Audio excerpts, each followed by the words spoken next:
वो ऊपर जा रही थी, लेकिन नंबर्स खत्म हो चुके थे। ये घटना है बेंगलुरु शहर की एक बहुत पुरानी बिल्डिंग की, लगभग 40 साल पुरानी। सबसे अजीब बात, उस बिल्डिंग का किराया आसपास के फ्लैट्स से बहुत कम था।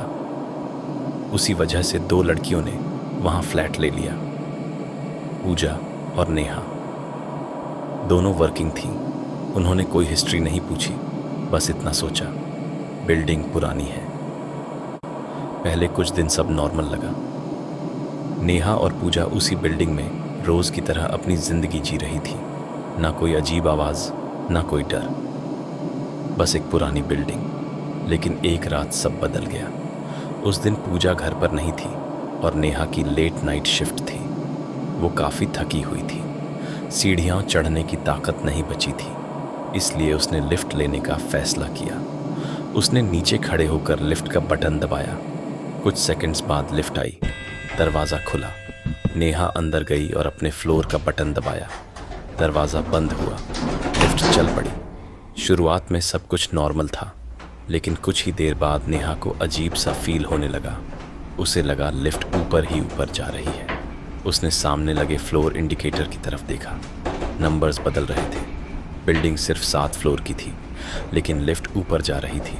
और तभी लिफ्ट के बाहर से एक अजीब सी आवाज़ आने लगी, जैसे किसी चीज़ के धीरे धीरे घिसने की आवाज़, मेटल पर नाखून फिराने जैसी। नेहा का दिल और तेज़ धड़कने लगा। उसने दोबारा अपने फ्लोर का बटन दबाया। लिफ्ट रुकी नहीं। अब लिफ्ट की आवाज़ अलग लग रही थी। ऐसा लग रहा था जैसे वो जोर लगाकर ऊपर जा रही हो। नेहा ने इमरजेंसी बटन दबाया। कोई रिस्पॉन्स नहीं मिला। उसने फ़ोन निकाला, लेकिन नेटवर्क नहीं था। अब नेहा घबरा गई। उसके हाथों में पसीना आ गया, सांस थोड़ी थोड़ी अटकने लगी। और तभी लिफ्ट के अंदर की लाइट कम ज़्यादा होने लगी। एक पल रोशनी, एक पल अंधेरा। हर बार जब लाइट आती, नेहा को लगता कि लिफ्ट के किसी कोने में कोई खड़ा है, एक काला सा साया।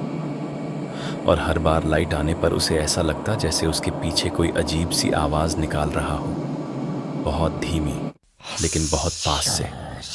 नेहा ने डर के मारे अपनी आंखें बंद कर लीं। उसी पल लिफ्ट रुक गई, दरवाज़ा खुल गया। नेहा ने राहत की सांस ली। उसे लगा सब खत्म हो गया।